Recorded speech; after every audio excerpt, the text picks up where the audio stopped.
आप सभी का मास्टर जी कोचिंग यूट्यूब चैनल में सभी का स्वागत है। आज हम बात करेंगे यूपी बोर्ड के 10th के इंग्लिश के पेपर की, जिसका पार्ट 1 हम पहले ही रिलीज कर चुके हैं। आज हम पार्ट बी के बारे में सीखेंगे और ये सॉल्व है पूरा, तो रुके रहे हमारे साथ। सबसे पहले हम इसके बिना किसी समय के देरी के सबसे पहले इंपॉर्टेंट टॉपिक्स पे बात करते हैं, क्योंकि समय बहुत कम है, रिलीजिंग में भी टाइम लगेगा इसके। सबसे पहले टॉपिक होगा हमारे पास आज करेक्ट फॉर्म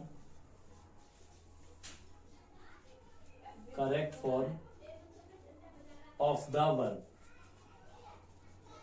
सबसे पहले बात करेंगे correct form of the verb की। दूसरा टॉपिक जो होगा हमारा होगा एक्टिव पैसिव।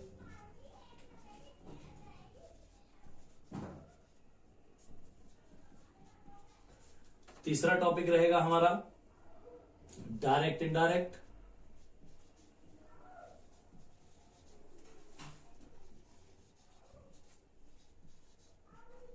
इसे नरेशन भी कहते हैं, इसे वॉइस कहते हैं।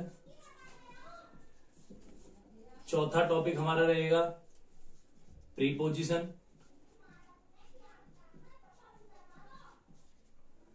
पांचवा टॉपिक हमारा रहेगा करेक्ट स्पेल्ड।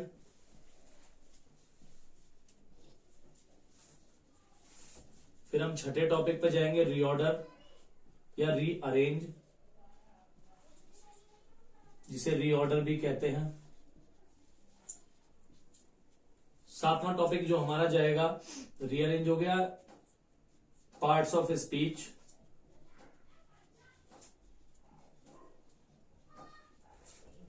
ये सभी टॉपिक्स आज हम पढ़ेंगे। कोई अगर एक आध रह जाएगा तो उसे हम ऐड कर देंगे। अभी एनईपी के हिसाब से अगर कुछ रह जाएगा, मेरे विचार से कुछ भी ऐसा रहा नहीं है जो एनईपी के हिसाब से ना हो। सबसे पहले बात करेंगे correct form of the verb, इसके विषय में चर्चा करेंगे। बहुत छोटा करने की कोशिश करेंगे, बहुत आसान रहे ताकि सभी बच्चों की समझ में आ जाए। ज्यादा बड़ा इसे हम नहीं करने की कोशिश करेंगे, ना ज्यादा डीपली इसमें करेंगे जिससे बच्चा परेशान हो जाए, समझ ना पाए। सबसे पहले बात करेंगे correct form of the verb होती क्या है। एक सेंटेंस होगा, उसमें आपसे फॉर्म ढूंढवाएगा कि वो हेल्पिंग वर्ब क्या होगी, मेन वर्ब क्या होगी, फर्स्ट फॉर्म होगी, सेकंड होगी, थर्ड होगी, या फिर काम के हिसाब से क्या होगी, या फिर हेल्पिंग वर्ब आपसे जो है खोजने के लिए बोलेगा। जैसे correct form of the verb में हम लोग पहला टॉपिक पढ़ते हैं, correct form of the verb. चालू करते हैं बिना किसी देरी के। हम यहां देखेंगे हेल्पिंग वर्ब कौन सी है, तो उसमें मेन वर्ब कौन सी काम आती है। सबसे पहले हम देखेंगे कि कौन सी इसमें हेल्पिंग वर्ब है और कौन सी मेन वर्ब है। यदि आपको सेंटेंस में डू मिलता है, डज मिलता है या फिर डिड मिलता है, तो आपको कुछ नहीं करना है, आप सीधा जो भी है उसकी फर्स्ट फॉर्म का प्रयोग करेंगे। जो भी वहां मेन वर्ब है उसकी फर्स्ट फॉर्म का प्रयोग करेंगे। इसके साथ यदि आपको इज, एम, आर, वाज, वर ये चीजें मिलती हैं, तो आप फर्स्ट फॉर्म के साथ आईएनजी ऐड कर देंगे। यदि आपको कहीं इज, एम, आर, वाज, वर मिल रहा है तो फर्स्ट फॉर्म में आईएनजी ऐड कर देंगे। यदि आपको हेल्पिंग वर्ब मिलती है हैज, हैड, हैव, तो आप थर्ड फॉर्म का प्रयोग करेंगे। लेकिन अगर कहीं भी बी या बीन किसी के साथ प्रयोग हो रहा है, किसी के भी साथ ये चीजें प्रयोग हो रही हैं, तो फर्स्ट फॉर्म में आईएनजी ऐड करनी होगी। इसके बाद बी बीन के बाद अगर विल सेल आ रहा है, विल सेल, तो आप समझ जाइए फर्स्ट फॉर्म का प्रयोग होगा। किंतु अगर विल सेल के साथ हैव और आ जाता है तो आपको थर्ड फॉर्म का प्रयोग करना होगा। इसके बाद विल सेल हैव के बाद अगर बी बीन हम जोड़ चुके हैं पहले ही, ये सब चीजें हैं। डू, डज, डिड आता है, फर्स्ट फॉर्म का प्रयोग करेंगे उसमें हम। इज, एम, आर, वाज, वर आता है, फर्स्ट फॉर्म में एनजी का करेंगे। हैज, हैव, हैड है तो थर्ड फॉर्म करेंगे। बी बीन है तो फर्स्ट फॉर्म में एनजी लगाएंगे। केवल विल सेल है तो फर्स्ट फॉर्म लगाएंगे। विल सेल के साथ हैव है तो थर्ड फॉर्म का प्रयोग करेंगे। कभी कभी ऐसा होता है कि हेल्पिंग वर्ब होती ही नहीं है, उसके लिए नोट कर देते हैं हम। कुछ चीजें ऐसी होती है जो विशेष होती है, उन्हें नोट के थ्रू पढ़ाना चाहिए। सबसे पहले जिनमें हेल्पिंग वर्ब नहीं होती उनका कैसे करना होता है, तो यहां लिख देते हैं जिन वाक्यों में बोलने के लिए इंग्लिश में भी बोल सकते हैं, लेकिन बच्चे यूपी बोर्ड के हैं, आप भी समझते हैं, हिंदी माध्यम है तो इंग्लिश टू इंग्लिश नहीं समझ पाते इतना, कुछ बच्चे समझ पाते हैं, कुछ नहीं समझ पाते हैं। तो जिन वाक्यों में हेल्पिंग वर्ब का प्रयोग ना हो,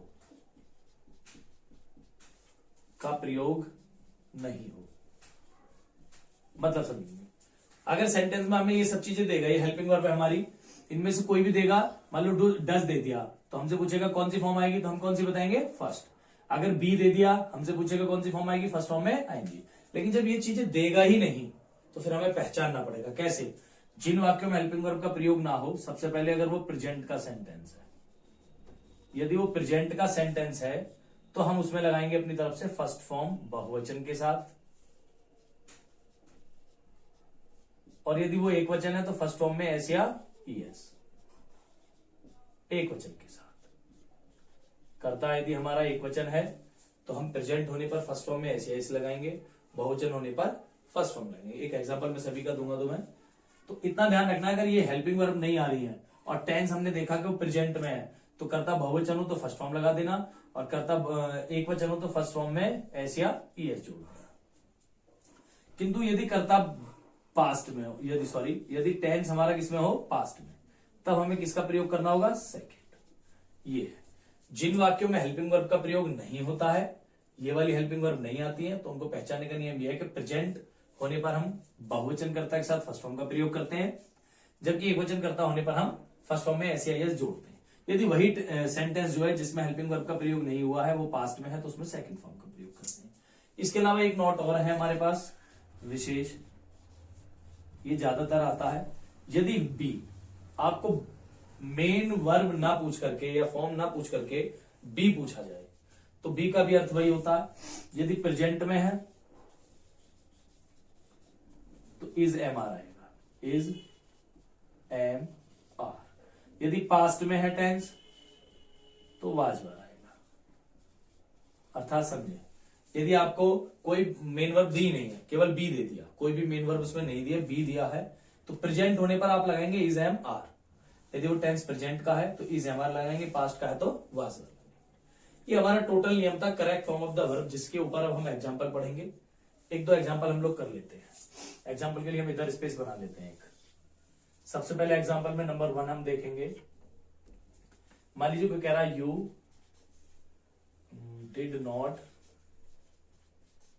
फिर स्पेस दे दिया, टू मार्केट।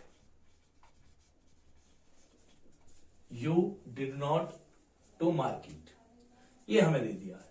हमने देखा डिड आ रहा है, क्या आ रहा है, डिड। तो जब डिड आएगा तो हमको क्या लगानी है, फर्स्ट फॉर्म। क्या लगानी है, फर्स्ट फॉर्म लगानी है। तो अर्थात हमें 4 ऑप्शन देगा। पहला ऑप्शन गॉन, दूसरा ऑप्शन गो, तीसरा ऑप्शन हमें देगा वेंट, चौथा ऑप्शन हमको दे देगा गोइंग। चौथा ऑप्शन जो रहेगा हमारे पास वो गोइंग रहेगा। तो हमें बताना है कि यहां कौन सी फॉर्म आएगी, गॉन आएगी, गो आएगी, वेंट आएगी या फिर गोइंग आएगी। तो हमने देखा जब डिड आ रहा हो तो फर्स्ट फॉर्म आती है, और फर्स्ट फॉर्म कौन सी है इसमें, गो, तो यहां आएगी गो। तो इस तरीके से हमको सबको ढूंढ के भरना है, फिलअप करना है। एक दो एग्जांपल और देख लेते हैं। सबसे पहले मान लीजिए कहीं आ गया दे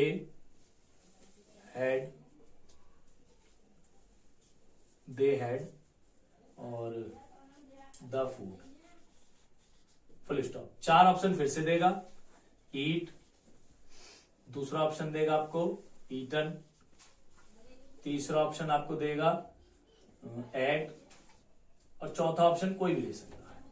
हमको देखना क्या है, हेड। जब हेड आएगा तो हम लोगों को कौन सी फॉर्म लगानी है, थर्ड, और इनमें थर्ड फॉर्म कौन सी है, ईटर। तो यहां आएगा ईटर। इस प्रकार से हमको ये भरने हैं। तो ये तो हेल्पिंग वर्ब मुझे लगता है सबको समझ में आ गई होंगी। हमको ढूंढना है और सामने वाली फॉर्म भर देनी है। हमको पता चल जाएगा चारों में से ऑप्शन कौन सा सही है। इसके बाद क्लियर है सभी का। इसके बाद यदि किसी को कोई भी परेशानी तो वो कमेंट में लिख सकता है, मुझे पूछ सकता है, मैं उसको तुरंत रिप्लाई दूंगा। अब नोट की तरफ चलते हैं। अगर हेल्पिंग वर्ब हुई ना तब कैसे पहचान करें, तो मैं इसके लिए अलग से कर देता हूं। हेल्पिंग वर्ब ना होने पर क्या करना चाहिए, देखिए जैसे सेंटेंस है दे टू द विलेज yesterday। अब हमने देखा इस सेंटेंस में कोई भी हेल्पिंग वर्ब नहीं है, अर्थात ये चीजें इनमें से कोई नहीं है। जब ये नहीं है तो हमको पता नहीं चलेगा इनमें से कौन सी आएगी। जब हमें पता ही नहीं चलेगा इनमें से कौन सी आएगी तो हम नियम ये वाला लगाएंगे, नॉट वाला। जिन वाक्यों में हेल्पिंग वर्ब नहीं हो तब प्रेजेंट टेंस है तो ये सब आएगा, पास्ट है तो ये सब आएगा। हमने देखा यस्टरडे आ रहा है, यानी कि ये टेंस पास्ट में है, और जब पास्ट में होता है तो यहां हमको कौन सी फॉर्म लगानी है, सेकंड। तो जो आंसर दिया होगा उसमें सेकंड फॉर्म जो होगी वही आंसर सही है। जैसे गोई ले लेते हैं, गो, बी पे आ जाएगा वेंट, सी हो गया गोइंग, और डी आपका यदि हो जाए गो। ये चार ऑप्शन दिए कि दे टू द विलेज यस्टरडे। अब हमें चार ऑप्शन दिए हैं, हेल्पिंग वर्ब कोई भी नहीं दी है। इनमें से अगर कोई सी होती तो हम ये वाली मेन वर्ब लगा लेते, लेकिन चूंकि हेल्पिंग वर्ब नहीं है तो प्रेजेंट है तो ये सब आएगा, पास्ट है तो ये सब आएगा। हमने देखा यस्टरडे आता है और यस्टरडे हमेशा पास्ट में आता है। जब ये पास्ट में आता है तो हमें लगानी है सेकंड फॉर्म। गो की सेकंड फॉर्म होती है वेंट, यानी कि इसका आंसर क्या है, वेंट। ये भी मेरे विचार से क्लियर हो गया है। अब बात आती है बी वाले वाक्यों की। जैसे उसने दे दिया कि यू, या डैश दे देगा, गो टू द मार्केट, या आईएनजी दे देगा, गोइंग टू द मार्केट, और यहां दे देगा बी। लास्ट में क्या देगा तुमको, बी।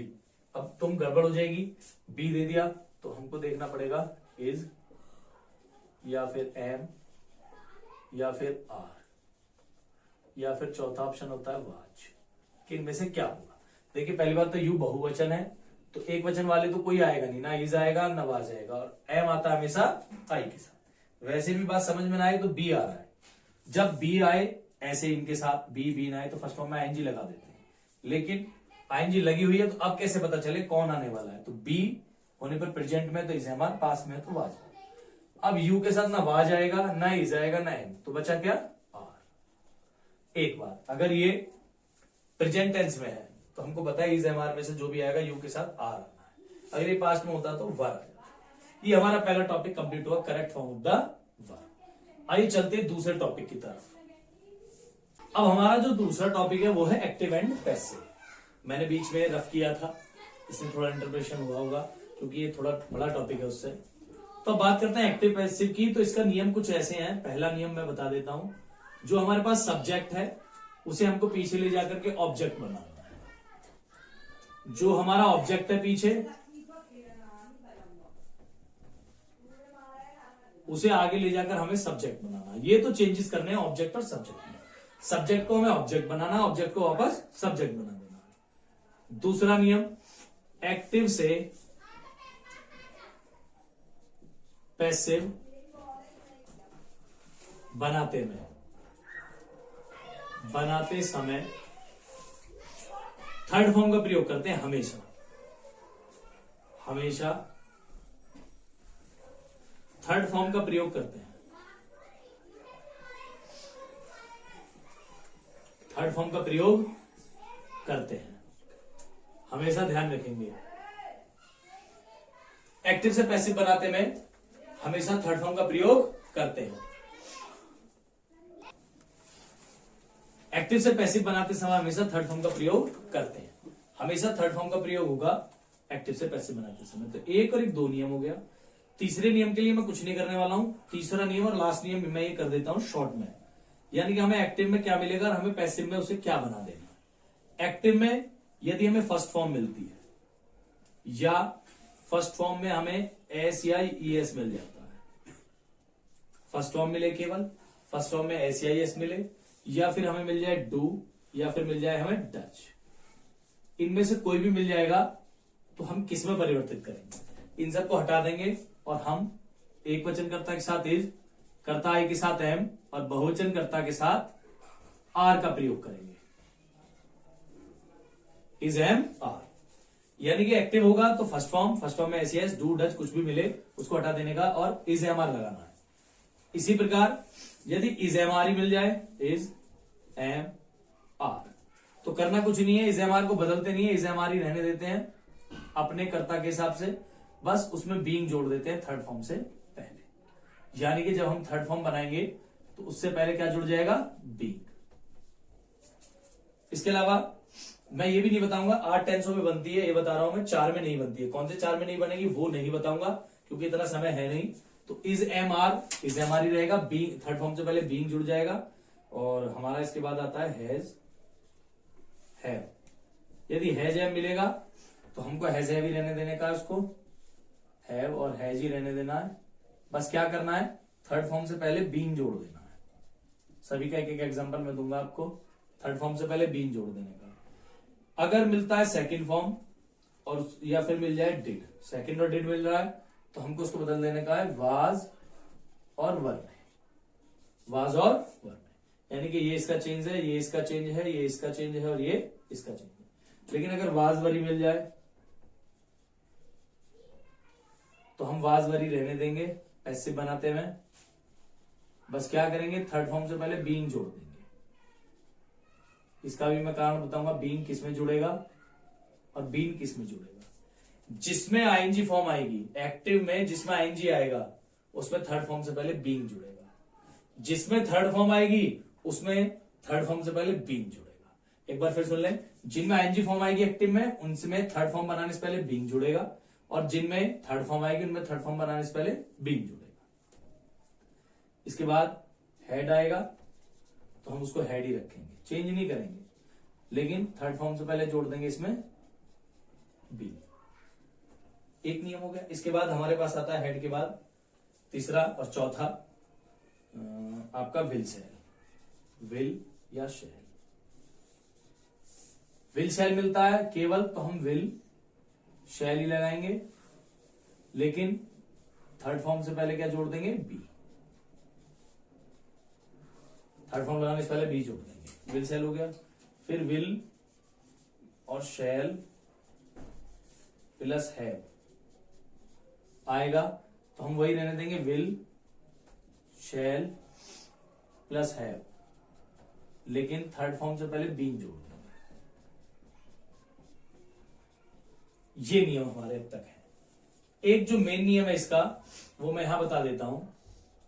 जब आप सब्जेक्ट को पीछे ले जाके ऑब्जेक्ट बनाएंगे तो उससे पहले बाई लगेगा। यानी कि सब्जेक्ट को जब पीछे ले जाकर ऑब्जेक्ट बनाएंगे तो उससे पहले हमको बाई लगाना पड़ेगा। ज्यादा समय न लेते हुए मैं एग्जांपल समझाता हूं, क्योंकि एग्जांपल से ही बहुत जल्दी बातें समझ में आती हैं कि इतना आप सब कुछ क्या हुआ है, कैसे किया पता नहीं, तो आप समझते हैं। एग्जांपल ले लेते हैं। तो एक सारणी और बनाता हूं मैं छोटी सी, मैं आपको बता देता हूं, उसे इधर बना देता हूं कि चेंजेस कैसे होने हैं। सब्जेक्ट इधर होगा, ऑब्जेक्ट उधर होगा। मान लीजिए अगर आगे ही मिल रहा है तो पीछे जाके बन जाएगा हिम, और पीछे हिम मिल रहा है तो आगे के क्या बन जाएगा, ही। यानी कि सब्जेक्ट चेंज करेंगे तो हिम हो जाएगा, और ऑब्जेक्ट चेंज होगा सब्जेक्ट में तो हिम का क्या हो जाएगा वापस, ही। इसी प्रकार अगर आगे सी मिलेगा तो उसे पीछे हर बना देना है, और पीछे हर मिलता है तो आगे आके सी हो जाएगा। वी का हो जाएगा अस, आई का हो जाएगा मी, यू का यू रहेगा, इसमें कोई चेंज नहीं होगा। ही का हिम, सी का हर, वी का अस, आई का मी, यू का यू। ऐसे ही वापस ऑब्जेक्ट का ये सब कर देना। अगर पीछे हिम मिलेगा ही कर दो, हर मिले सी कर दो, अस मिले वी कर दो, मी मिले आई कर दो, यू मिले यू कर दो। एक और होता है दे का हो जाता है देन। ठीक है, अब हम एग्जाम्पल करते हैं। जैसे मान लीजिए एक एग्जाम्पल आया कि you are writing a letter. ज्यादातर क्या मैं ये बताना चाहता हूं, मेन वर्ब के तुरंत बाद आपको आपका ऑब्जेक्ट मिल जाएगा, जिसे हमें सबसे पहले आगे लाना है। देखिए सब्जेक्ट है, सब्जेक्ट की जगह नया ऑब्जेक्ट आएगा, तो ऑब्जेक्ट क्या हमारे पास, ए लेटर, तो ए लेटर आगे आ जाएगा। और ज्यादातर यही देखा गया कि ऑब्जेक्ट के बाद ज्यादा चीजें नहीं होती, लेकिन अगर हो भी नहीं है, क्रम नहीं भूलना है। सब्जेक्ट हटाएंगे, सब्जेक्ट की जगह नया ऑब्जेक्ट लाएंगे, तो ऑब्जेक्ट पीछे से था, ए लेटर हम आगे ले आए। यू के हिसाब से आर आ रहा है, अब देखेंगे इज एम आर वाला है तो इज एम आर ही आएगा, लेकिन यू के हिसाब से आर आ रहा है, यू बहुवचन करता है जबकि एक वचन करता है ए लेटर, तो एक वचन के साथ क्या लगाएंगे, इज। क्योंकि हमने देखा जब इज एम आर आएगा तो हमें हटाना नहीं है, इज एम आर का इज एम आर लगाना। लेकिन हमने ये भी देखा जब थर्ड फॉर्म बनाएंगे उससे पहले क्या लगाना पड़ेगा, बी। तो क्रम देखिए, सब्जेक्ट की जगह नया सब्जेक्ट आ गया, इज एम आर की जगह इज एम आर आ गया। अब ये आईएनजी है, लेकिन हमें इसको थर्ड फॉर्म बनानी है। हमेशा एक्टिव से पैसिव थर्ड बनाते हैं, तो थर्ड से पहले क्या लगानी पड़ेगी फिर, बी। क्योंकि ऐसा हमने अभी नियम देखा कि इज एम आर वालों में इज एम आर ही रहता, लेकिन थर्ड फॉर्म से पहले क्या लगानी पड़ती है, बी। अब राइटिंग हम थर्ड फॉर्म लगाएंगे, रिटिन। अब क्या बचा, यू, केवल यू बचा। यू पीछे चला जाएगा तो यू पीछे जाके ऑब्जेक्ट बन जाता है यू, लेकिन सब्जेक्ट को ऑब्जेक्ट बनाने से पहले हमेशा क्या लगाएंगे, बाय। बाय। एक और एग्जांपल देखते हैं, he did not like my parents. He did not like my parents. अब he did not like my parents है, तो सबसे पहले सब्जेक्ट है ही और ऑब्जेक्ट है माई पेरेंट्स। तो पीछे से ये सब्जेक्ट हटेगा, पीछे से ऑब्जेक्ट आएगा माई पेरेंट्स। सब्जेक्ट की जगह नया सब्जेक्ट आ गया, अब डिड आ रहा है। डिड वाले में हमने देखा सेकंड फॉर्म आया, डिड आए तो वहां उसको हटा करके वाज वर लगाना। तो माई पेरेंट्स के साथ आएगा वर, क्योंकि माता पिता दो होते हैं। तो माई पेरेंट्स वर, नॉट का नॉट। क्रम नहीं बदलना चाहिए। सब्जेक्ट हटा रहे हैं तो नया सब्जेक्ट लगाओ, हेल्पिंग वर्ब हटा रहे हो तो हेल्पिंग वर्ब लगाओ, डिड हटाया तो वाज वर लेके आए, नॉट का नॉट। लाइक, अब लाइक हमने देखा डिड वालों में, डिड में केवल वाज वर आ रहा, कोई भी हमें ऐसा नहीं है कि कुछ और लगाना है। तो हमें हमेशा कौन सी फॉर्म लगानी है, एक्टिव से पैसिव में थर्ड। तो लाइक की थर्ड फॉर्म क्या हो जाएगी, लाइक। तो हमने क्रम नहीं बदला, इसकी जगह ये ले आए, इसकी जगह ये, इसकी जगह ये, इसकी जगह ये आगे चला गया, बचा क्या, ही। और पीछे ले जाते में बाय जरूर लगेगा, ही का क्या हो जाएगा वहां से। अब देख रहे हैं ही का पीछे ले जाकर हो जाता है। अब आप देखेंगे फॉर एग्जांपल इंट्रोगेटिव का, had she washed the pot, last में question mark. Had she washed the pot, तो देखें सबसे पहले हेड आ रहा है। अब हमको सब्जेक्ट नहीं ढूंढना, जो हटा रहे हैं वही लगाना पड़ेगा। तो हेड देखा हमने, हेड की जगह आएगा हेड ही, तो हेड का हेड रहने देंगे, हम कोई चेंज इसमें नहीं करेंगे। ऐसा नहीं है कि जैसे हम यहां सब्जेक्ट ला रहे थे, पीछे से ऑब्जेक्ट सीधा ऑब्जेक्ट लिया, नहीं, हमें देखना पड़ेगा क्रम क्या है। हेड हट रहा है तो हमको हेड ही की जगह हेड लगाना पड़ेगा। अब आया सब्जेक्ट, अब हटा सकते हैं, सब्जेक्ट की जगह ऑब्जेक्ट आएगा द पॉट। अब द पॉट आगे आने पर चेंज नहीं होता है, तो द पॉट का द पॉट, तो इसकी जगह ये आ गया। अब है वास्ट, थर्ड फॉर्म। लेकिन हमने देखा जब हेड लगाएंगे तो थर्ड फॉर्म से पहले क्या लगाना होगा, बी। तो थर्ड फॉर्म बनाने से पहले इसको क्या लगाना पड़ेगा हमें, बी। और थर्ड वो खुद ही है, वास्ट। ये आगे आ गया, क्या बचा, सी। सी पीछे जाएगा तो क्या हो जाएगा, बाई हर। यानी कि सब्जेक्ट जो पीछे आता है उससे पहले बाई लगता ही लगता है। तो इस प्रकार ये हमारे थे पूरे एक्टिव पैसिव।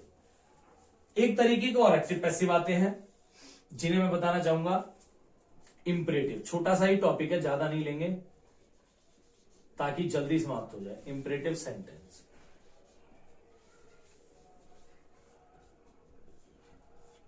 Imperative sentence. अब इंपरेटिव सेंटेंस को तुम्हें देखना है तो तुम्हें क्या देखना पड़ेगा सबसे पहले इंपरेटिव सेंटेंस में, कि ये वर्ब की फर्स्ट फॉर्म से ही शुरू हो जाते हैं। जैसे इनमें था सब्जेक्ट मिल रहा है, हेल्पिंग वर्ब मिल रही है, उसमें ऐसा नहीं है, वो सीधा मेन वर्ब से शुरू हो जाएंगे और उनमें कर्ता यू छिपा रहता है। नियम कुछ नहीं है, सीधा एग्जांपल से समझ सकते हैं, बहुत आसान है। जैसे मान लीजिए आ गया open the door, open the door, open the door. तो सबसे पहले हमको कोई भी ऐसा सेंटेंस आता है इंपरेटिव जो सीधा मुख्य क्रिया से शुरू होता है, मेन वर्ब से, उसमें लेट लगाना होता है, लेट। फिर पीछे से ऑब्जेक्ट ले, ऑब्जेक्ट क्या है, the door, let the door. फिर लगाना है be, let the door be. और ये जो ओपन है इसकी थर्ड फॉर्म लगा देंगे, ओपन। हम चाहे तो इतना भी रह सकते हैं, यही आंसर है, late the door be open. लेकिन चूंकि इसमें कर्ता यू छिपा रहता है तो हम इसमें ये भी लगा सकते हैं ताकि और अच्छा लगे, बाय यू। अर्थात हमने देखा कि इंपरेटिव का जो नियम है वो ये है कि सबसे पहले लेट लगाओ, प्लस ऑब्जेक्ट लगाओ, फिर जो बी लगाओ, फिर जो मेन वर्ब है वो लगा दो, उसकी थर्ड फॉर्म, मेन वर्ब की थर्ड फॉर्म लगा दो, प्लस चाहो तो बाय यू लगाइए, नहीं चाहिए तो मत लगाइए। जैसे एक और एग्जांपल देख लेते हैं, stop the race, stop the race. देखो मेन वर्ब है, स्टॉप माने रुकना, ओपन माने खोलना, तो मेन वर्ब से शुरू हो गए हैं। तो सबसे पहली बात जब हम इंपरेटिव को बनाते हैं सबसे पहले क्या लगाना होगा, रूल के हिसाब से लेट। अब क्या लगाएंगे, ऑब्जेक्ट। ऑब्जेक्ट क्या, द रेस, चूंकि ये तो मेन वर्ब है, द रेस। अब क्या लगाना है, बी। अब क्या लगाएंगे, थर्ड फॉर्म। स्टॉप की क्या हो जाएगी, स्टॉप्ड। चाहे तो इतना रहने दो, चाहो तो बाई यू लगा दो, बाई। ये इंपरेटिव है, ये इंपरेटिव है। एक इसमें नॉट वाला आता है, अगर डू नॉट आए तो तुमको क्या कुछ नहीं करना है, आपको नॉट लगा देना, let the race not be. Be से पहले नॉट लग जाएगा। अगर नॉट वाला होगा तो यहां नॉट आ जाएगा इन दोनों के बीच में, बस इतना करना है। अगर कोई नॉट वाला आता है तो बी और ऑब्जेक्ट के बीच में क्या लग जाएगा, नॉट। ये दूसरा टॉपिक था हमारा एक्टिव पैसिव। आशा करता हूं सभी बच्चों को अच्छे से समझ में आएगा। अब चलते हैं अपने तीसरे टॉपिक की तरफ, है डायरेक्ट एंड इनडायरेक्ट। ये थोड़ा बड़ा टॉपिक है, शॉर्ट में समझने की कोशिश करेंगे, बड़े आसानी से, कोई समस्या नहीं है, कुछ ज्यादा ऐसा हार्ड नहीं लगेगा तुम्हें, आसान लगेगा। ज्यादा नियम भी नहीं लिखवाऊंगा, बस इतना समझे। से आएगा तो हमको से ही लगाना पड़ेगा, सेज आएगा तो हमको सेज ही लगाना पड़ेगा। लेकिन अगर इनके साथ टू आ जाता है, से टू, तो हमको टेल लगाना पड़ेगा। सेज टू आ जाता है तो हमको टेल्स लगाना पड़ेगा। एक बात, यदि सेंटेंस हमारे अफर्मेटिव और नेगेटिव है, अफर्मेटिव व नेगेटिव, तो रूल्स अलग रहते हैं। इंट्रोगेटिव होते हैं तो रूल्स अलग रहते हैं। अफर्मेटिव व नेगेटिव में कॉमा, इन्वर्टेड कॉमा को हटाकर हम दैट से जोड़ते हैं। किससे जोड़ते हैं, दैट। दूसरा नियम वही, फर्स्ट टाइप इंट्रोगेटिव है, ये बताऊंगा मैं फर्स्ट टाइप कैसा होता है, सेकंड टाइप आने वाले उसमें। फर्स्ट टाइप इंट्रोगेटिव है तो सबसे पहले कॉमा, इन्वर्टेड कॉमा को हटाकर इफ से जोड़ते हैं। वेदर हम नहीं यूज करेंगे, इफ से जोड़ते हैं। दैट से जोड़ते हैं।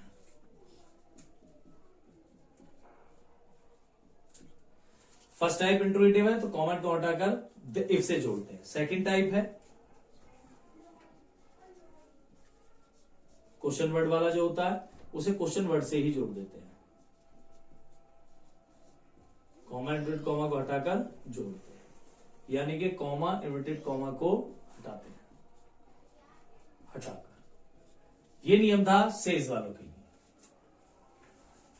अब बात करें, इसमें जो है से और सेज आता है तो ज्यादा चेंजेस नहीं होते हैं। जैसे अभी थोड़ा सा हम करते हैं, कॉमा, इन्वर्टेड कॉमा के अंदर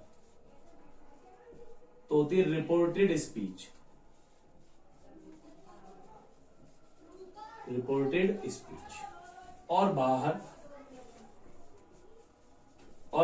होती है रिपोर्टेड वर्ब, रिपोर्टिंग वर्ब। इस बात का ध्यान रखना। कुछ नियम होते जा रहे हैं, कुछ आगे बढ़ेंगे, जब एग्जांपल समझेंगे तभी हमें बातें समझ में आएंगी।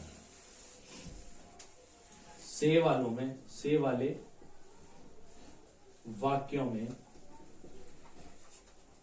कॉमा, इन्वर्टेड कॉमा के अंदर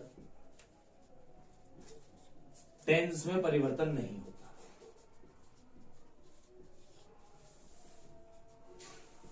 नहीं होता, टेंस में कोई परिवर्तन नहीं होता। हम इसके एग्जांपल समझ लेते हैं, फिर जिसमें परिवर्तन होता है उसके एग्जांपल समझेंगे। जैसे एग्जांपल है, he said to me, comma, Ram was going. He का ही रहेगा, से टू, मैंने बताया से टू को टेल में बदलना पड़ेगा। ही टेल मी, कॉमन को हट के किससे जोड़ेंगे, दैट से, क्योंकि ये अफर्मेटिव सेंटेंस है। और जब भी अफर्मेटिव नेगेटिव सेंटेंस होगा, कॉमन को हटाकर दैट से जोड़ना पड़ेगा। अगर ये इंट्रोगेटिव होता फर्स्ट टाइप तो इफ से जोड़ते, सेकंड टाइप होता तो क्वेश्चन वर्ड से जोड़ते हैं। राम का राम रहेगा, चेंज करना नहीं बताया है। वाज का वाज रहेगा, गोइंग का गोइंग। अर्थात इसके टेंस में कोई परिवर्तन नहीं होगा। बस क्या करेंगे, से टू को हटाएंगे, टेल में बदल देंगे, और कॉमन को हटा के अफर्मेटिव सेंटेंस होने के कारण दैट से जोड़ देंगे। केवल इतना हमें करना है। ये इसमें नियम है, बाकी कोई बड़ा नियम इसमें है नहीं। एक नियम आता है ये नॉट मान लीजिए आप, यदि कॉमा इन्वर्टेड कॉमा के अंदर यूनिवर्सल ट्रुथ है। यूनिवर्सल ट्रुथ का मतलब होता है सार्वभौमिक सत्य। सार्वभौमिक सत्य कैसा कि सूर्य पश्चिम से निकलता है, रात होती है, दिन होता है, 2 और 2 4 होते हैं, सार्वभौमिक सत्य है। आग सब कुछ जला देती है, भाग्य अवसर दोनों, या भाग्य अवसर दरवाजा एक बार अवश्य खटखटाता। तो ऐसे सब जो हमेशा है, हमेशा थे, हमेशा रहेंगे, उन शब्दों के लिए हम यूनिवर्सल ट्रुथ जैसा शब्द प्रयोग करते हैं। उसका एक एग्जांपल देख लेते हैं। ही सैड, सैड कर लो, से कर लो, सैड कर लो चाहे से कर लो। ऐसे सेंटेंसों पे से और सैड का कोई फर्क नहीं होता, जबकि सैड आने पर बाकी चेंजेस होते हैं, लेकिन इसमें सैड आने पर भी कोई चेंज नहीं होता। He said comma repeated comma fire burns everything, कि आग सब कुछ जला देती है। तो ये सत्य है, सार्वभौमिक सत्य है। तो ही का ही रहेगा, सैड का सैड रहेगा, से होगा तो से रहेगा, कॉमेंट कमाटा के दैट से जुड़ेगा, बाकी जो का त्यों रहेगा। फायर बर्न्स एवरीथिंग, कोई भी इसमें बदलाव नहीं होगा। अब आगे की बात करते हैं कि फिर बदलाव होता कब है। बदलाव जब होता है तो बदलाव होता है सैड की क्रिया में, जब रिपोर्टिंग वर्ब, अभी तो प्रेजेंट में थी हमारी रिपोर्टिंग वर्ब से आ रहा था, अब रिपोर्टिंग वर्ब किसमें होगी, पास्ट में। और जैसे ही पास्ट आएगा तो वहां आ जाएगा सैड, सैड आ जाता है। जैसे ही रिपोर्टिंग वर्ब आती है पास्ट में, क्या आ जाता है वहां, सैड आ जाता है। तो बदलाव कैसे होते हैं उसे देख लेते हैं रिपोर्टिंग वर्ब वाले को। बदलाव कुछ इस प्रकार होंगे सैड वाले में कि डायरेक्ट में ये मिलेगा और इनडायरेक्ट में ये बना देगा। डायरेक्ट में चाहे फर्स्ट फॉर्म मिले, एस या यस मिले, डू मिले, चाहे डज मिले, सबको हटाने का। जब फर्स्ट फॉर्म मिलेगी तो हमको सेकंड लगानी है, और जब डू डज मिलेगा तो हमको डिड लगाना है। ये चेंजेस करते हैं। जब फर्स्ट फॉर्म मिलेगी डायरेक्ट में, हटा देंगे, सेकंड लगाएंगे। डू डज मिलेगा, हटाएंगे, डिड लगा देंगे। इज, एम, आर ये मिलेंगे, हटाएंगे, वाज वर लगा देंगे। वाज वर। अगर ये हैज, हैव मिलता है, हटाएंगे, हैड लगा देंगे।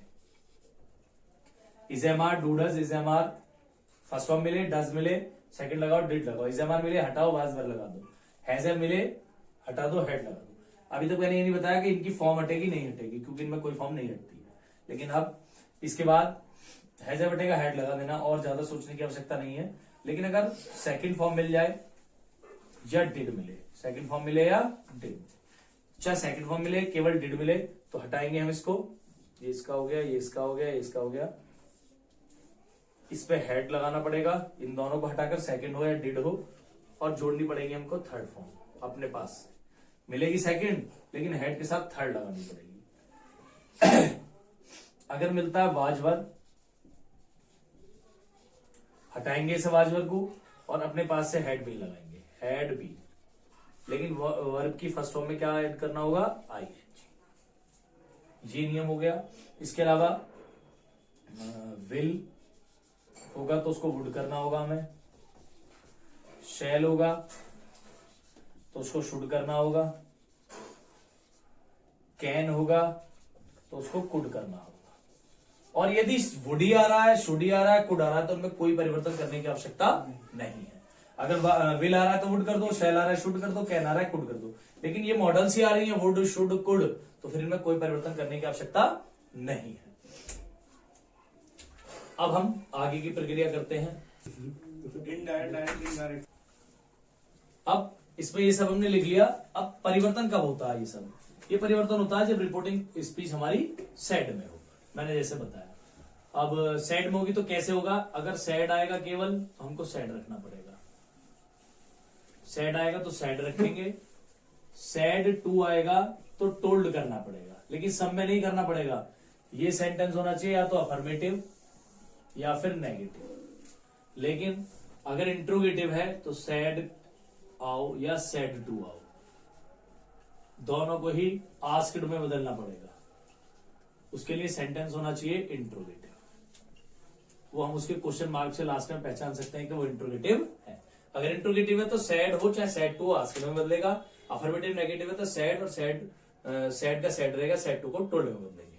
बाकी नियम सब रहेंगे। कॉमन कॉमन के दैट आएगा, इंट्रोगेटिव होगा इफ आएगा, सेकंड टाइप होगा तो।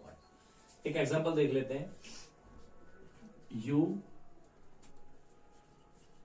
Said to me comma inverted comma he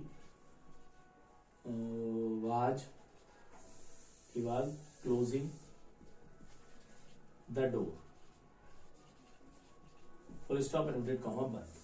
you का यू रहेगा, सेड टू, हमने देखा सेड टू, ये इंट्रोगेटिव है, वो सॉरी अफर्मेटिव और नेगेटिव है, तो अफर्मेटिव नेगेटिव होता है तो सेड का सेड टू का टोल्ड हो जाता है, तो सेड टू का हो जाएगा यहाँ टोल्ड। मी का मी रहेगा, कॉमन कॉमा हट के अफर्मेटिव है दैट से जुड़ेगा, ही बदलना नहीं बताया, ही रहेगा। वाज वाला यहां से देखेंगे, वाज पर बदलेगा हेड बीन में, किसमें बदल जाएगा, हेड बीन।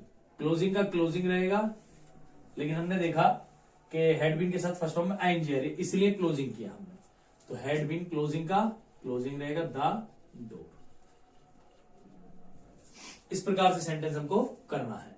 अब एक इंट्रोगेटिव देख लेते हैं, उसमें समस्या आती है, नेगेटिव होगा तो हेड के बाद नॉट लग जाएगा, वहां वाज के बाद लग जाएगा। एक इंट्रोगेटिव देखते हैं कि he said comma inverted comma are she ill, last में क्वेश्चन मार्क, हमने देखा क्वेश्चन मार्क आ गया तो इंट्रोगेटिव है फर्स्ट टाइप, क्योंकि क्वेश्चन वर्ड नहीं आ रहा है, हेल्पिंग वर्ब आ रही है तो फर्स्ट टाइप है, ही का ही, लेकिन है तो इंट्रोगेटिव, तो सेड का हमेशा क्या बन जाएगा, आस्क्ड, चाहे वो फर्स्ट टाइप हो चाहे सेकंड। कॉमा इन्वर्टेड कॉमा हटके मैंने पिछले भाग में भी आपको बताया कि जब कॉमा कॉमा हटाएंगे इंट्रोगेटिव को तो इफ से जुड़ेगा, ये इफ से जुड़ गया। अब इफ से जोड़ने के बाद ये जो सेंटेंस है इसमें हमें अफर्मेटिव या नेगेटिव भी बनाना होता है, इंट्रोगेटिव नहीं बनाएंगे। सबसे पहले क्या देखेंगे, कर्ता सी, चाहे सेंटेंस कोई सा भी हो, बनाना अफर्मेटिव या नेगेटिव ही पड़ेगा। सी आ रहा है तो सी लेंगे पहले, इजेमर वाले किसमें बदलेंगे देख सकते हैं, वाज वर्ब में, सी के साथ क्या आएगा वाज, और इल का इल है। ये नियम है इसमें। इसमें एक चीज और आती है, कभी कभी सब्जेक्ट चेंज करने के लिए आ जाता है, तो उसका मैं रूल बता देता हूं आपको। सब्जेक्ट चेंज करने का बच्चे ये रूल होता है, first second and third. First person कौन सा होता है, सेकंड पर्सन, फर्स्ट पर्सन होता है आई और वी, ये इसका ऑब्जेक्ट, ये इसका, ये पजेसिव केस और ये पजेसिव केस। यू का यू होता है, ऑब्जेक्ट भी होता है, पजेसिव केस होता है योर। ये होते हैं ही, शी, इट। ही का हिम, हिज, हर, ये भी हर, और दे का यहां जाएगा देम, और ये देयर, HEI।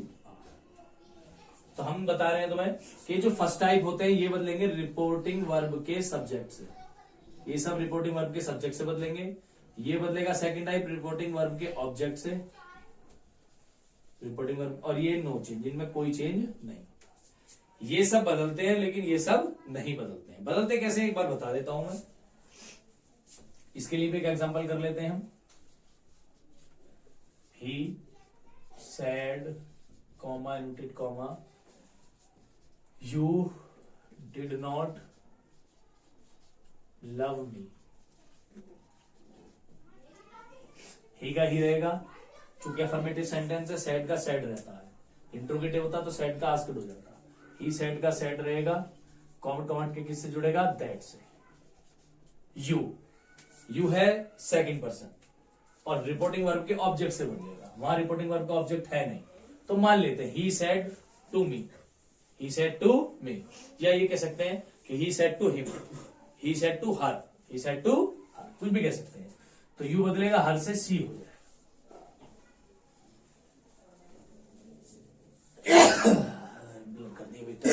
टाइम देगी आइए। तो ये हर से बदला इसलिए यू का सी हो गया। डिड वाले देख लेते हैं किसमें बदलता है। डिड हमारा बदलता है, कहां है डिड, ये रहा। डिड बदलेगा हेड में और थर्ड में, तो डिड बदला हेड में, नॉट की जगह नॉट, और लव का हो गया थर्ड फॉर्म लव्ड। अब मी है, मी को देखते हैं, मी ऑब्जेक्ट है तो आएगा भी इसकी जगह ऑब्जेक्ट रिपोर्टिंग वर्ब के सब्जेक्ट से।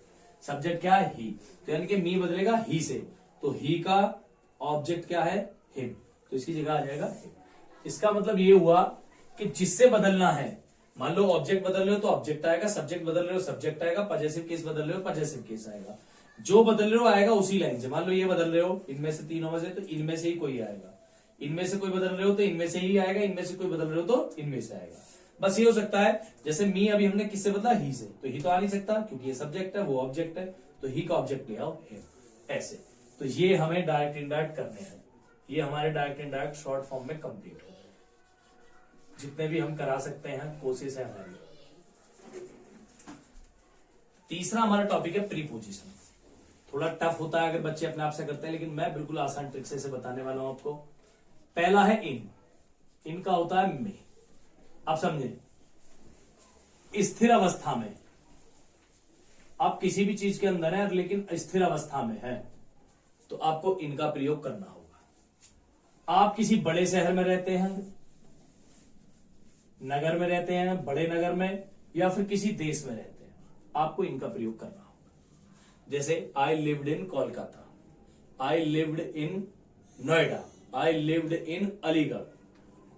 हालांकि अलीगढ़ छोटा शहर है लेकिन हमारे लिए बहुत बड़ा है, तो इसलिए हम इन लगा सकते हैं, एड भी लगा सकते हैं, उसका प्रयोग हम बाद में देखेंगे। स्थिर अवस्था में आप किसी कमरे में शांति से बैठे हैं, लेटे हैं, तो आपको इनका प्रयोग करना होगा। आई लिव्ड इन रूम या I am in A room. इनके बाद आता है दूसरा वाला इंटू, INTO, इंटू। इंटू भी इसी के लिए प्रयोग होता है, सेम है बिल्कुल। वो स्थिर अवस्था के लिए, ये गतिशीलता के लिए, गति करने के लिए। गतिशीलता का, जब आप नदी में उतरेंगे, में ही तो उतरना होगा, तो नदी में उतरेंगे लेकिन कुछ हलचल करेंगे, कुछ गति करेंगे तभी नदी में उतरेंगे, तो आपको लगाना होगा इंटू। लेकिन अगर स्थिर है, किसी चीज के अंदर है, स्थिर है, बिना गति के हैं तो इन, और गति कर रहे हैं तो फिर लगाना होगा इंटू।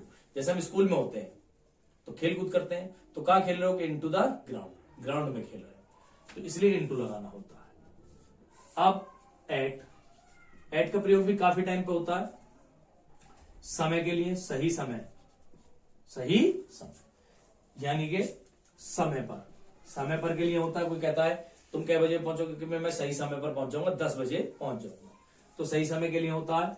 या इसका प्रयोग जो होता है पर के लिए भी होता है, इसका प्रयोग होता है समय के लिए होता है, इसके लिए होता है, और छोटे शहरों में रहने के लिए भी कर सकते हैं। छोटे शहर में रहने के लिए क्या आप कहा रहते हैं कि I lived eight Dhaulana, I lived eight Dhaulana, तो इन जो लगाते हैं वो गलत है।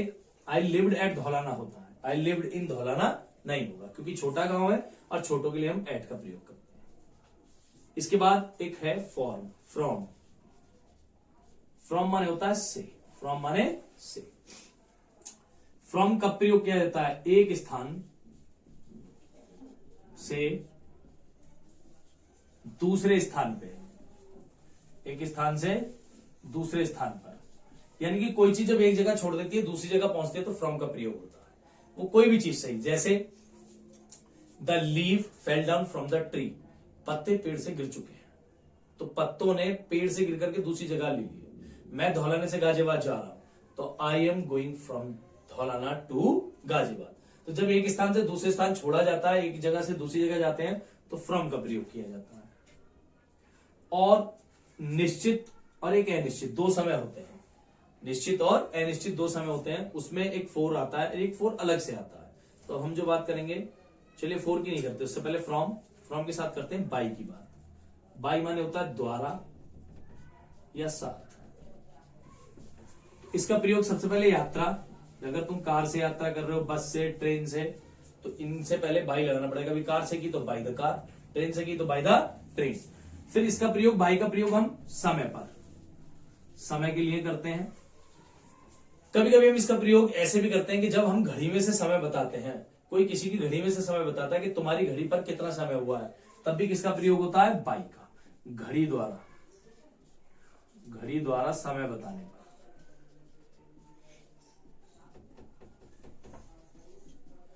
और जब हम, हमारे द्वारा कोई काम होता है, हमारे द्वारा या किसी के द्वारा कार्य होता है,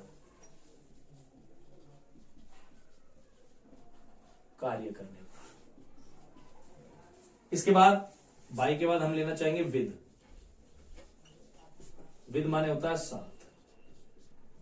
किसी भी वस्तु से, किसी भी वस्तु से, चाहे हम उसके साथ काम कर रहे हैं, किसी भी वस्तु से काम कर रहे हैं, खेल रहे हैं, काट रहे हैं, कुछ भी कर रहे हैं। अगर हम किसी ऑब्जेक्ट से कोई भी काम करते हैं, जैसे हम चाकू से सब्जियां काटते हैं, चाकू से सब्जियां, या हम फुटबॉल से खेलते हैं, या हम बैट से खेलते हैं। जब हम कोई काम दूसरे ऑब्जेक्ट के साथ करते हैं, उसकी वजह से वो काम होता है और करते हैं हमें, तो हम विद का प्रयोग करते हैं। कोई फुटबॉल के साथ खेले, चाकू से सब्जी काटी, तो चाकू से काटी हमने, तो उसके साथ विद का प्रयोग किया जाता है। फिर आता है इसमें एक बिटवीन। बिटवीन का मतलब होता है बीच में, किन्हीं दो पक्षों के, किन्हीं दो पक्षों के बीच, किन्हीं दो पक्षों के बीच। कोई कहने लगे भाई ये सेब है, तुम दोनों बांट लो, तो दो व्यक्ति हो गए, तो वो सेब बटा दो पक्षों के बीच में। तो इसका मैं एक एग्जांपल भी देना चाहूंगा कि द फाइट। अब हम इसके बाद पढ़ेंगे एमोंग। एमोंग माने भी बीच में होता है, लेकिन दो से ज्यादा पक्ष, इसमें होते हैं दो से ज्यादा पक्ष। जैसे इसका एक ले लें कि भाई रमेश डिवाइडेड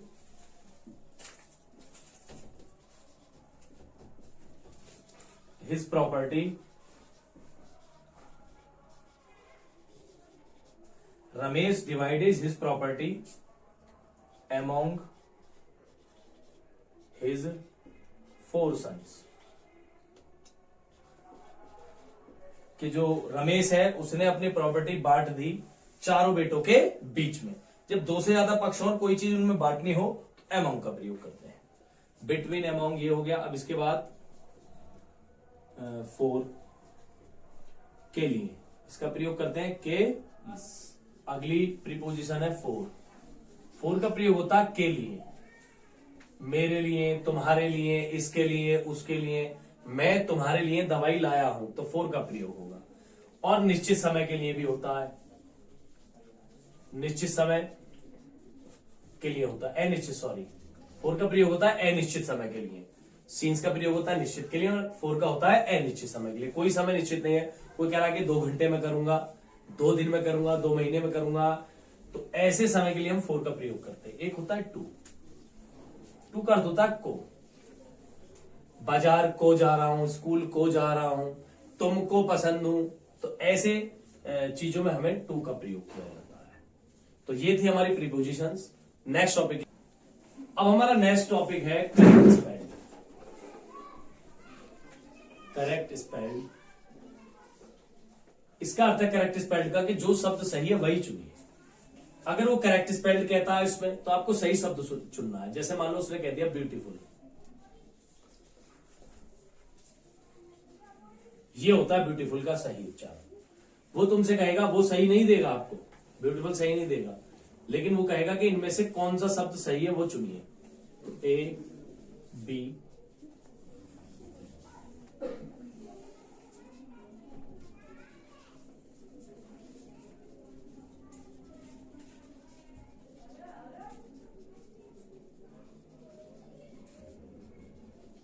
ऐसे 4 शब्द देगा। वो कहेगा करेक्ट स्पेल्ड ढूंढिए। अगर वो करेक्ट स्पेल्ड कहता है तो जो सही शब्द है केवल वही चुनना है। तो हमें देखा ये भी गलत है, ये भी गलत है, ये भी गलत है, और ये शब्द सही है, BEAUTIFUL। तो करेक्ट स्पेल्ड कहेगा तो हमें ये छांटना है जो सही होता है। करेक्ट का मतलब जो सही शब्द है वही चुनना। लेकिन अगर वो मिस स्पेल्ड कह देता है, मिस स्पेल्ड, तो हमें जिसकी स्पेलिंग गलत है, यानी कि जो गलत शब्द है वह चुनना है। इसमें बच्चे डिफरेंस नहीं कर पाते, गलत शब्द चुनना है हमें, ठीक है। तो अगर मिसिस करेक्ट स्पेल्ड कहता है तो जो सही शब्द है वो चुनना है, और मिस स्पेल्ड कहता है तो गलत शब्द चुनना है। जैसे मान लीजिए वो कह रहा है इनमें से मिस स्पेल्ड बताओ,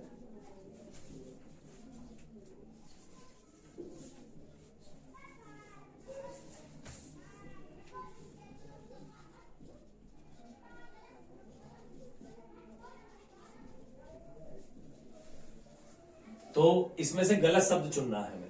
हमने देखा DOG डॉग बिल्कुल सही है, HORSE हॉर्स भी सही है, ELEPHANT भी सही है, लेकिन डंकी की स्पेलिंग गलत है, तो हमारा आंसर कौन सा होगा? डंकी। ये भी गलत, हमारे हिसाब से ये भी गलत, ये भी गलत, क्योंकि हमें गलत ही चुनना है और ये सब सही है, तो ये हमारे आंसर नहीं है। इसका अर्थ है कि डंकी मिस स्पेल्ड है, ये गलत लिखा हुआ है और हमें मिस स्पेल्ड ही चुनना है। तो इसका अर्थ हुआ करेक्ट स्पेल्ड पूछेगा तो जो शब्द सही है वह चुनना है, मिस स्पेल्ड पूछेगा तो जो गलत है वह चुनना है। अब हम अपने अगले टॉपिक की तरफ चलते हैं, जो कि हमारा है रीऑर्डरिंग। रीऑर्डरिंग पर रीऑर्डर या रीअरेंज या रीअरेंज। रीअरेंज रीऑर्डर का मतलब है क्रम गलत होगा, सही करना है। जैसे मान लो कहता है पानी पीता वह है, तो वह पानी पीता है ये लगाना है। तो कैसे करेंगे? हम देखेंगे कि अगर वो अफर्मेटिव है तो उसके लिए रूल लगाएंगे हम। सबसे पहले छांटेंगे सब्जेक्ट उसका, फिर देखेंगे हम हेल्पिंग वर्ब, फिर छांटेंगे उसकी मेन वर्ब, फिर छांटेंगे उसमें से ऑब्जेक्ट, अदर वर्ड। अगर वो नेगेटिव है तो हमें इतना काटना। इसमें हमें सबसे पहले देखना होगा कि अफर्मेटिव सेंटेंस कौन सा होता है। अफर्मेटिव वो जो सामान्य सेंटेंस होता है, उसमें सबसे पहले हमको ढूंढना होगा सब्जेक्ट, फिर ढूंढनी होगी हेल्पिंग वर्ब। हेल्पिंग वर्ब की बात करें तो जैसे is, am, are, do, does, did, has, had, ऐसी वाली जो होती है उनको हेल्पिंग वर्ब कहते हैं। तो पहले सब्जेक्ट ढूंढेंगे उसमें, फिर ये सब ढूंढेंगे, फिर मेन वर्ब। मेन वर्ब जो होती है वो होती है, अगर मान लीजिए इसमें बी बीन और आ जाता है तो वो हेल्पिंग वर्ब के बाद आएगा, चाहे वह बी है या फिर बीन है। अगर नहीं मिलता है तो छोड़ के आगे बढ़ जाएंगे, मेन वर्ब करेंगे। मेन वर्ब होता है जो काम हुआ हो, उसके बाद ऑब्जेक्ट आएगा, फिर अदर वर्ड आ जाएगा। अगर समय भी दिया है तो सीन्स या फोर के साथ वो सबसे लास्ट में आएगा, प्लस टाइम। ये रूल है अफर्मेटिव का। अगर वो नेगेटिव देता है तो कोई हमें चेंज ज्यादा करने की आवश्यकता नहीं है। सब्जेक्ट का सब्जेक्ट रखेंगे, हेल्पिंग वर्ब का हेल्पिंग वर्ब, मैंने बता दिया कौन कौन सी होती है। हेल्पिंग वर्ब के बाद नॉट लगाएंगे, नॉट के बाद बी लगा देंगे, बी के बाद बीन लगा देंगे, मेन वर्ब लगाएंगे, ऑब्जेक्ट, फिर वही अदर वर्ड, प्लस सीन्स या फोर लगाएंगे। अगर समय दिया है तो टाइम लगा देंगे। अगर वो फर्स्ट टाइप है तो हमें ज्यादा चेंजेस फिर नहीं करने, बस ये हेल्पिंग वर्ब को आगे ले लेना है और सब्जेक्ट को पीछे ले लेना है। बाकी सब इसका फेरबदल करना है, कुछ और नहीं करना हमें। इसको इधर लिया और इसको इधर, हेल्पिंग वर्ब आगे सब्जेक्ट पीछे, बाकी सारा ज्यों का त्यों कर देना और लास्ट में क्वेश्चन मार्क जोड़ देना। बात करें सेकंड टाइप इंट्रोगेटिव की, तो हमें क्या करना है? क्वेश्चन वर्ड लगाना है और बाकी सारा फर्स्ट टाइप का उतार देना है। जो फर्स्ट टाइप का रूल है ये उतार देना है, लास्ट में क्वेश्चन मार्क। अब एक दो करते हैं हम, जैसा एग्जांपल करते हैं, had, going, being, they, to, school, full stop. चूंकि फुल स्टॉप आया है तो या तो अफर्मेटिव होगा या नेगेटिव सेंटेंस होगा। सबसे पहले सब्जेक्ट ढूंढते हैं, अफर्मेटिव में क्या होगा? सब्जेक्ट दे, तो सबसे पहले दे लगाएंगे।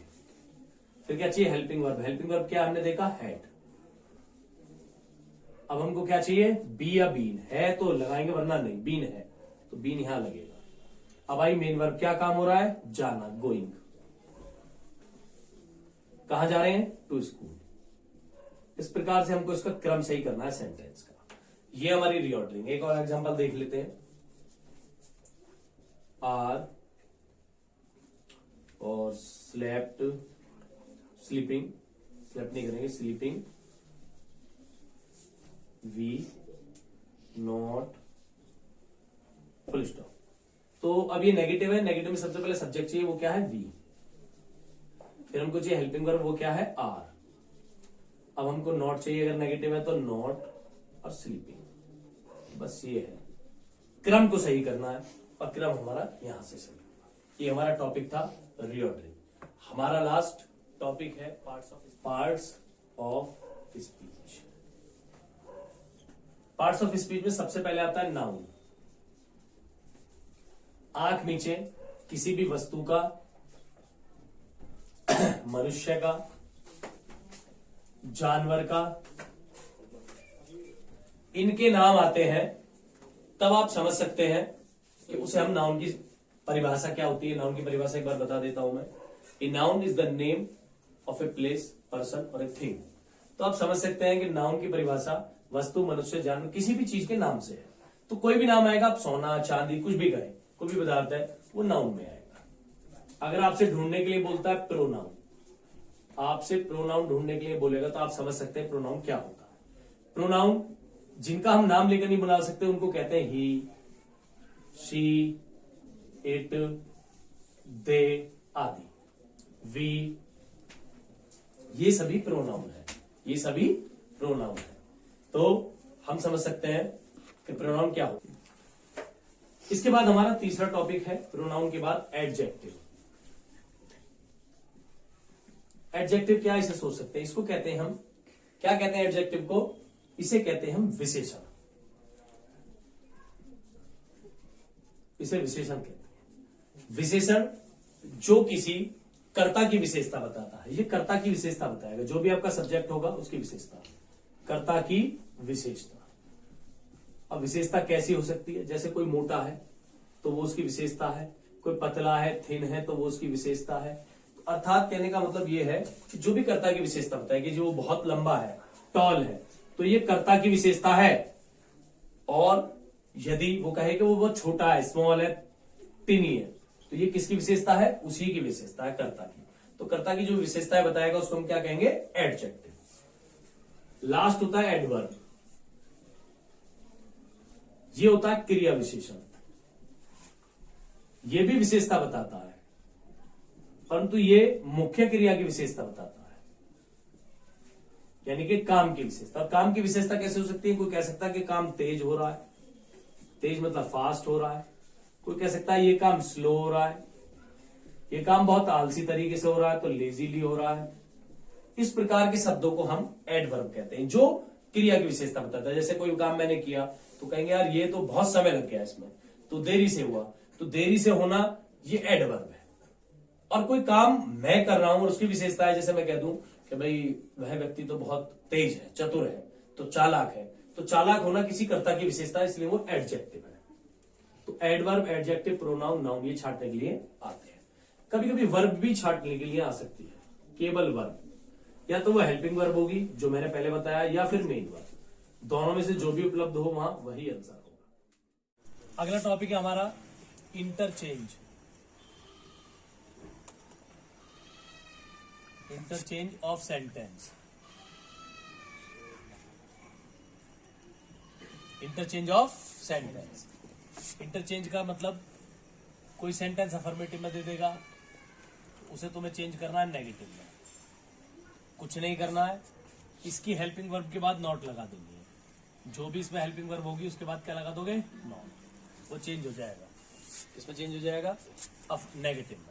अफर्मेटिव सेंटेंस को नेगेटिव में बदलना है तो उसकी हेल्पिंग वर्ब के बाद क्या लगा देंगे, नॉट। जैसे हेल्पिंग वर्ब कौन सी होती है, is, am, are, do, does, और इसके बाद has, have, had, will, shall, can. ऐसी भी जितनी भी हमारे पास हेल्पिंग वर्ब्स है, इनके बाद अगर हम नॉट लगा देंगे तो वो सेंटेंस अफर्मेटिव से कैसा हो जाएगा, नेगेटिव। मान लीजिए जैसे ये है, एग्जांपल देते हैं, ही डिड नहीं आएगा, ही इज ईटिंग। इसको नेगेटिव बनवाएगा तो ही का ही, इसके बाद क्या लगा देना है, नॉट। ईटिंग का ईटिंग, कोई चेंज नहीं, तो ये नेगेटिव बन गया। क्या बन गया, नेगेटिव। अगर नेगेटिव से अफर्मेटिव बनाता है, नेगेटिव से अफर्मेटिव, कुछ नहीं करना है, केवल जो नॉट आया है उसे हटा दें, क्या बन जाएगा अपना अभी, अफर्मेटिव। क्या बन जाएगा, अफर्मेटिव। बस एक जगह जो है गड़बड़ हो सकती है तुम्हारी, अगर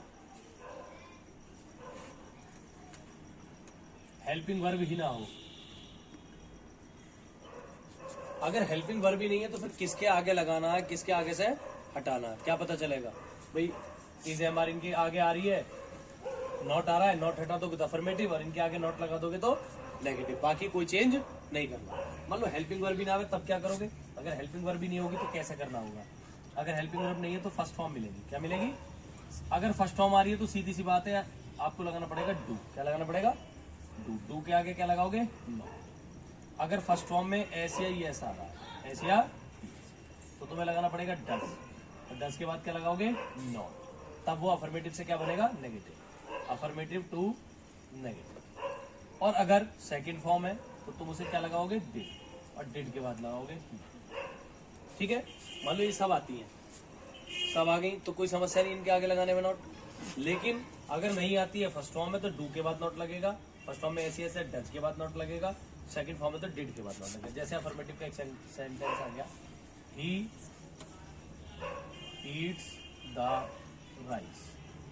ही ईट्स द राइस, कोई हेल्पिंग वर्ब आई? नहीं। चलो, ही ईट्स द राइस, ही कोई हेल्पिंग वर्ब नहीं है, इनमें से कोई भी हेल्पिंग वर्ब नहीं है। हमें नहीं पता क्या आने वाला है, किसके बाद नोट लगाए। तो फर्स्ट फॉर्म में ऐसे ही एस आ रहा है, ईट्स आ रहा है, फर्स्ट फॉर्म में ऐसे ही एस, तो डज लगाएंगे, डज के बाद क्या लगा देंगे? No. Does not eat the rice, इस तरीके से। ये था इंटरचेंज ऑफ सेंटेंस। इसमें कभी कभी इंट्रोगेटिव भी बनवा लेते हैं, तो ज्यादा चेंजेस नहीं करते। जो अफर्मेटिव में करता होता है हमारे पास सब्जेक्ट, उसके बाद होती है हेल्पिंग वर्ब, फिर जो भी हो, अगर वो उसको इंट्रोगेटिव बनवा रहा है तो बस हेल्पिंग वर्ब को पहले ले आओ और सब्जेक्ट को बाद में, बाकी जो का त्यों करके लास्ट में क्वेश्चन मार्क हो जाते। यही करना और कुछ नहीं करना।